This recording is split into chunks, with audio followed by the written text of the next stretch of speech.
Ok ladies, j'espère que vous passez une excellente journée. Pour moi, ça a été un petit peu compliqué justement de me remettre directement dans les maquettes. Mais aujourd'hui, on va essayer de voir quelques outils, quelques plugins qui peuvent certainement vous aider sous Figma. On va voir également le nouveau logo de la Redoute. Il a été mis à jour dernièrement, il y a à peu près une semaine. Et aujourd'hui, on va essayer de comparer plus ou moins l'ancienne image, la nouvelle, et voir un peu quelles sont les améliorations qu'ils ont pu faire sur leur home. On le sait tous, c'est très compliqué généralement quand on essaye de créer son propre portfolio ou alors d'optimiser son temps. Et là aujourd'hui, les plugins vont certainement vous aider. Ce sont quelques outils que j'utilise assez souvent. Mais après, je vous donnerai également les outils que j'utilise le plus. Alors restez jusqu'au bout. N'hésitez pas à vous abonner à la chaîne YouTube, ça fait toujours plaisir. Ça m'encourage pour la suite et ça fait évoluer la chaîne. C'est surtout important. Et on se retrouve juste après le générique. À tout de suite.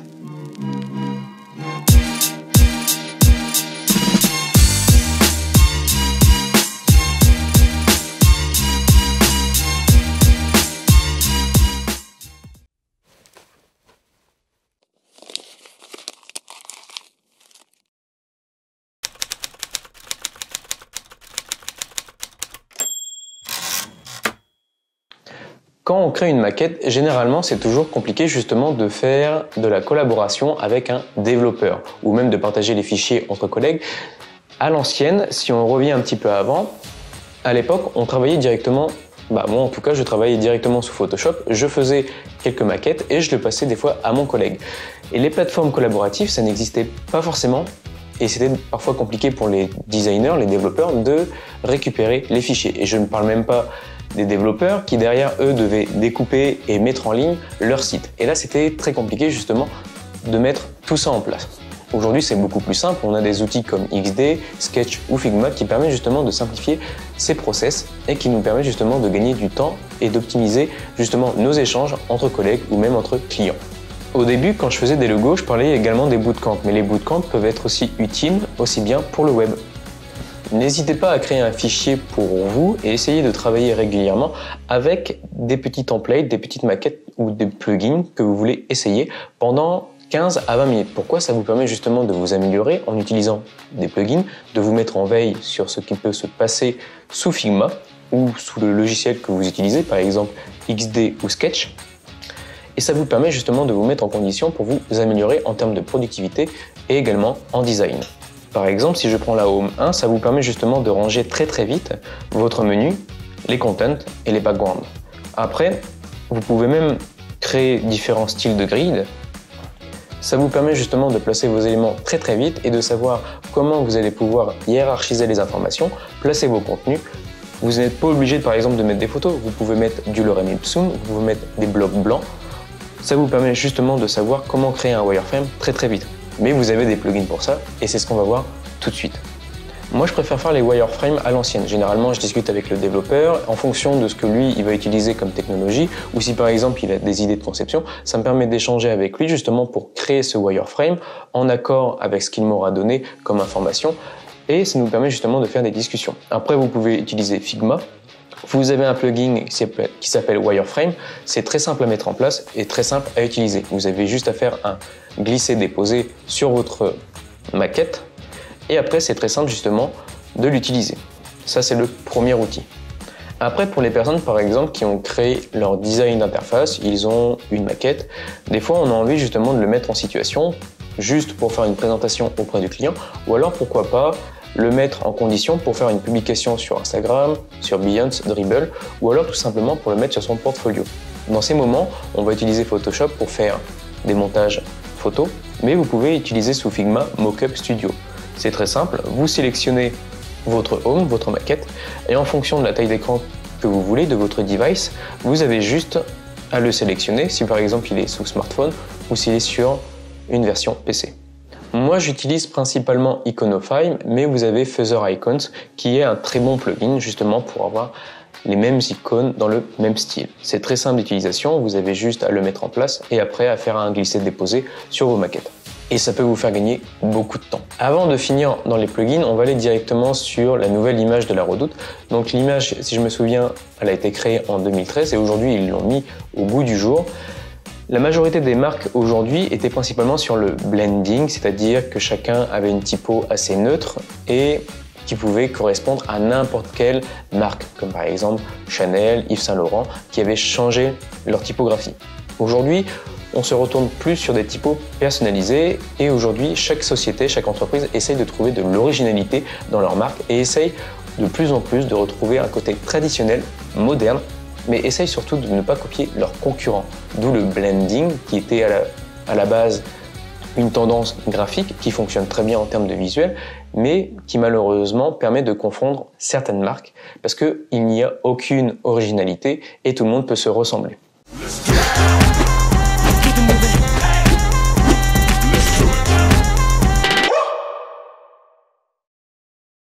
Dès qu'on arrive sur le site de La Redoute, on peut voir que la charte elle a pas mal évolué. Le logo a beaucoup évolué. Aujourd'hui, il est dans une forme carrée sur 3 niveaux de lecture. Ce qui est un peu dommage, c'est que La Redoute se lit un petit peu difficilement. Mais quand on arrive sur le site, là je pars directement sur le site. La première chose qui moi va me gêner, c'est qu'il n'y a pas de pause dans la vidéo. On se prend des palettes de couleurs. Je trouve qu'il y en a beaucoup. Elles fonctionnent bien selon le style graphique.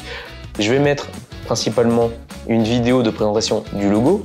L'univers graphique est cool, mais en fait c'est que quand on arrive, je parle principalement de l'interface du site, on s'en prend plein la gueule parce que la vidéo est en continu et c'est dommage.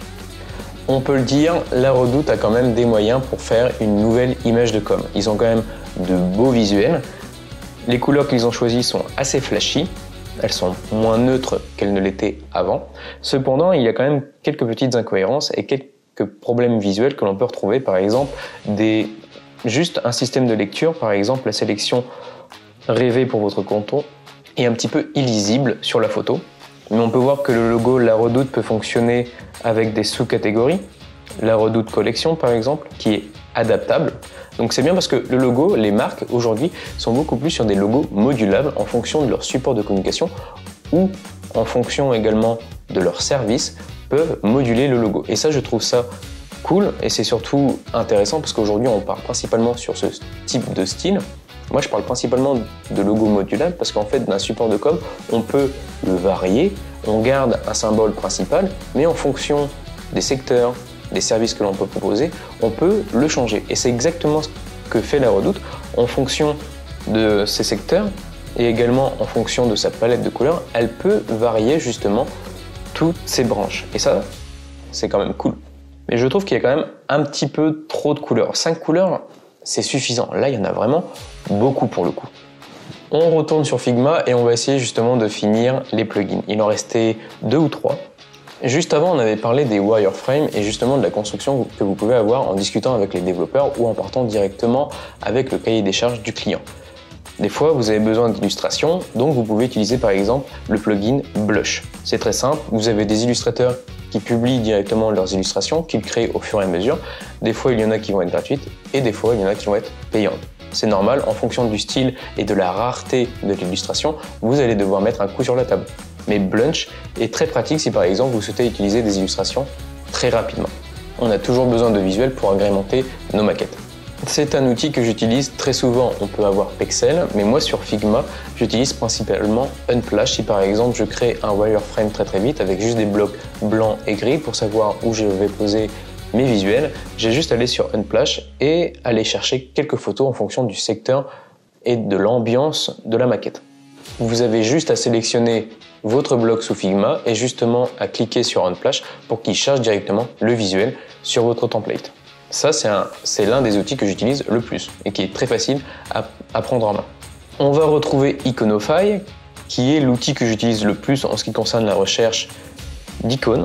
Et vous pouvez également retrouver Lorem Ipsum, c'est-à-dire que quand vous avez par exemple du faux contenu à mettre, vous avez juste à sélectionner votre bloc texte et en fonction de ce que vous voulez, vous avez juste à paramétrer si vous voulez des mots, des phrases ou des paragraphes et le plugin va s'en charger tout seul.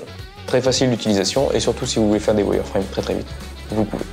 Après, vous pouvez faire des wireframes un petit peu plus poussés. Le but de faire par exemple des blocs blancs ou gris ou même mettre du texte, ça permet justement d'avoir des petits wireframes un petit peu plus poussés parce que vous allez pouvoir justement travailler vos H1, vos H2, vos textes, voire même vos boutons dans la maquette et lui donner un style visuel malgré tout, même si vous faites un wireframe un petit peu plus poussé sans pour autant mettre l'ambiance générique de votre site mais ça va vous permettre justement de travailler le style guide.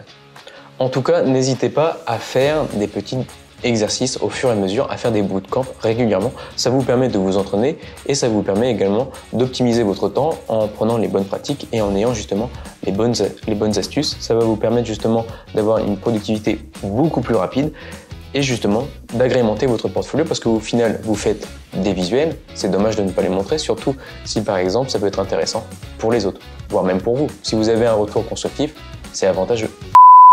Donc voilà les ladies, j'espère que vous avez apprécié la vidéo. N'hésitez pas à vous abonner à la chaîne YouTube, ça fait toujours plaisir. En tout cas, j'espère que vous avez apprécié cette petite vidéo sur les plugins sous Figma. Je pense en faire régulièrement parce que j'ai quand même 2-3 choses, quelques tutos à vous montrer. Surtout si vous n'avez pas pris un café, prenez un café, c'est important pour bien débuter une bonne journée. Moi, je préfère commencer par le café, mais je varie avec du thé au fur et à mesure de la journée. Donc, n'oubliez pas, tout ce que vous entreprenez dans votre vie privée ou professionnelle, surtout dans la partie pro, quand vous êtes un petit peu énervé, prenez du recul. Si par exemple vous avez envie de faire un break, faites un break. Ça ne sert à rien par exemple de rester buté sur quelque chose que vous n'arrivez pas à faire tout de suite. La créativité, c'est l'intelligence qui s'amuse. Alors surtout, tout ce que vous entreprenez, faites-le avec le sourire et amusez-vous. Ciao!